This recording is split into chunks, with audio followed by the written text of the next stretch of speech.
Congratulations to Team Australia for winning the fourth Test match of Border Gavaskar Trophy 2024 and 25 and leading the series by 2-1.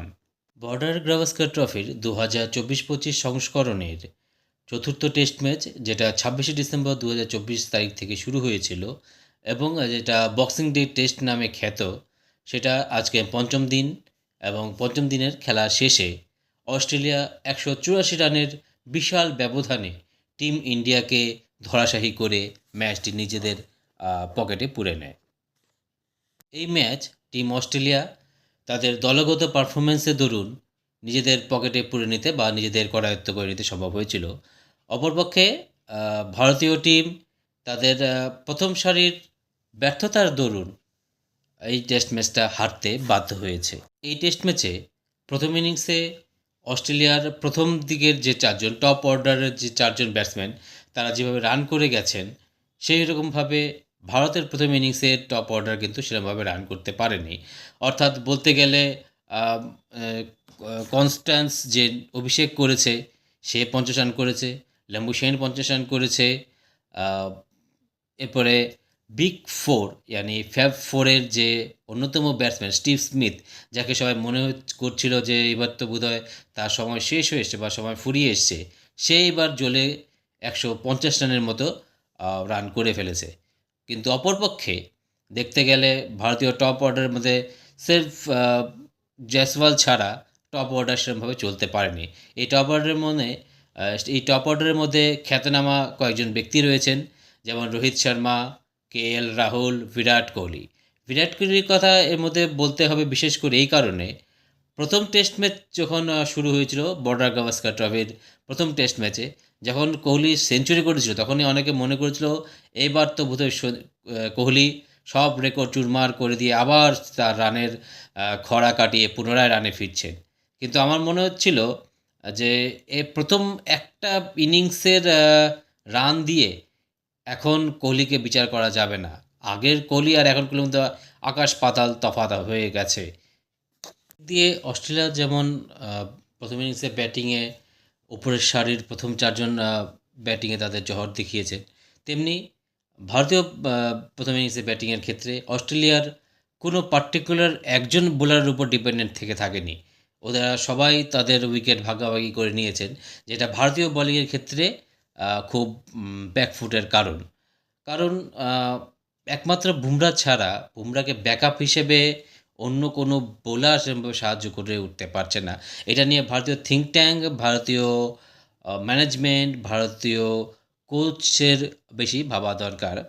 ভারতীয় কোচের কথা এখানে বলতে গেলে একটা জিনিস বলতে হয়, গৌতম গম্ভীরকে যত তাড়াতাড়ি টেস্টের কোচিং হিসেবে ওকে ন্যাশনাল টিমের কোচ মনোনয়ন করা হয়েছে, আমার মতে মনে হয় না গম্ভীর এত তাড়াতাড়ি টেস্ট প্লেয়িং বা টেস্টের কোচিংয়ের যোগ্যতা আছে বলে। সে T20 এবং ওয়ানডে সিরিজের জন্য যথেষ্ট, বা T20 বা ওয়ানডের জন্য কোচিং হিসেবে যথেষ্ট।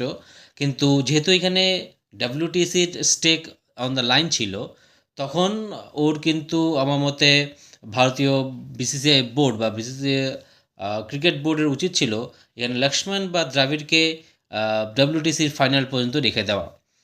এই বছর যখন WTC শুরু হয়েছিল এবং ইন্ডিয়া যখন খেলা শুরু করেছিল, তখন কিন্তু ভারতকে প্রবল দাবিদার মনে হচ্ছিল। তৃতীয়বার সে WTCর ফাইনাল খেলতে পারবে। এতেই হচ্ছে সবচেয়ে বড় মূল ভারতের পতনের মূল এই কারণ বলতে গেলে, কারণ এতে ভারতীয় টিমের অহংকার হয়ে গেছিলো বেশি। বলছে একমাত্র টিম বা একমাত্র দেশ যেটা পরপর 3 সিজনে বা 3টা ফাইনাল একবার খেলে ফেলতে পারছে, যার ফলে হয়েছে প্রথম ধাক্কা খেয়েছে ঘরের মাটিতে নিউজিল্যান্ডের কাছে, একেবারে নিউজিল্যান্ড ওয়াশ হয়ে যাওয়ার পরে। এই নিউজিল্যান্ড মতো বোধহয় ভারতকে কেউ এভাবে হোয়াইট ওয়াশ তেমনভাবে করতে পারেনি। আর আর এখানে ভারতীয় প্রথম ইনিংসের মধ্যে জয়সওয়াল, NKR এবং ওয়াশিংটন সুন্দর প্রথম সারির ব্যাটসম্যানদের রোহিত এবং কেএল রাহুল, বিরাট কোহলি, ইভেন ঋষভ পন্থকেও চোখে আঙুল দিয়ে দেখিয়ে দিল যে কী করে ব্যাট করতে হয়। ওরা একদম নতুন। এনকেআর বলুন বা জয়সওয়াল বলুন, ওরা অস্ট্রেলিয়ার মাটিতে একদম নতুন। ওয়াশিংটন সুন্দর যেহেতু গত সিজনেও খেলে সেরেছেন, এটার পক্ষেও জানা মোটামুটি ঠিক ছিল যে কীরকম হতে পারে। কিন্তু এই দুজনের ছাড়া আর বাকি কেউই প্রথম দিকের ব্যাটসম্যানরা টিকতে পারেনি। ওরা চোখে আঙুল দিয়ে দেখিয়ে দিল যে কোহলি যত বড় একটা ব্র্যান্ড, বা ঋষভ পান্ত যত একটা বড় ব্র্যান্ড, বা রোহিত শর্মা যত বড় ব্র্যান্ড, ওরা কিন্তু তেমনভাবে টিকতে পারেনি এই ম্যাচে। ইভেন প্রথম ইনিংসেও যেটা ব্যর্থ হয়েছে, দ্বিতীয় ইনিংসেও সেরকমভাবেই ব্যর্থ হয়েছে। ঋষভ পান্তের কথা একটা জিনিস বলতে হয় যে ওর মধ্যে এখন ওকে চিন্তা করা উচিত, এবং ভারতীয় সিলেক্টরদেরও ঠিক করা উচিত যে ঋষভ পান্তের এসব বোকামির শটগুলোর জন্য ওকে রেখে দিলে হবে না, বরঞ্চ এর জায়গায় ধ্রুব জুরেলকে চান্স দেওয়া উচিত। আমার মতে তো ব্যক্তিগত মতে তো সেটাই মনে হয়। এখন ঋষভ পান্তকে অনলি টি-20 এবং ওয়ানডে সিরিজের জন্য রেখে দেওয়া হোক, কিন্তু টেস্টে ধ্রুব জুরেলকে ঋষভ পান্তের জায়গায় খেলানো উচিত। কারণ ঋষভ পান্ত এখন তার সেই ম্যাচুরিটির ওপরে উঠে গেছে।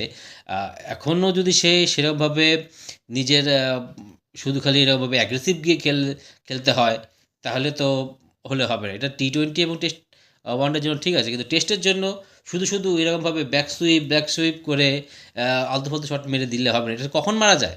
যখন যদি ভারতীয় টিম একটা ভালো পজিশন স্কোরে পড়েছে, তো যারা ভালো স্কোর দাঁড় করে দিতে পারতো, তখন এইসব আলতু ফালতু শট মেরে একটু টেস্ট করে দেওয়া যেতে পারে। কিন্তু সবসময় যে এরকম হবে এরকম কথা নয়।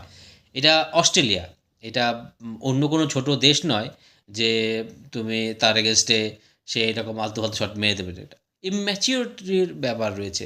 এখনও যদি ওর মধ্যে সেরকমভাবে ইম্যাচিউরিটি থেকে যায়, ম্যাচিউরিটি না আসে, সেটা নিয়ে ভারতীয় সিলেক্টর, ভারতীয় বোর্ডদের থিঙ্ক ট্যাঙ্ককে চিন্তা করতে হবে যে ওর মধ্যে যদি এখনও এরকম হয়, তাহলে ওর পেছনে যে দাঁড়িয়ে আছে ধ্রুব জুরেল আছে, বা অন্যান্য যে উইকেট কিপার আছে, ওদেরকে একটু এগিয়ে দিতে পারলে ভালো হয়। আর ঋষভ পান্তকে ওয়ানডে এবং টি-20-র জন্য রেখে দেওয়া উচিত।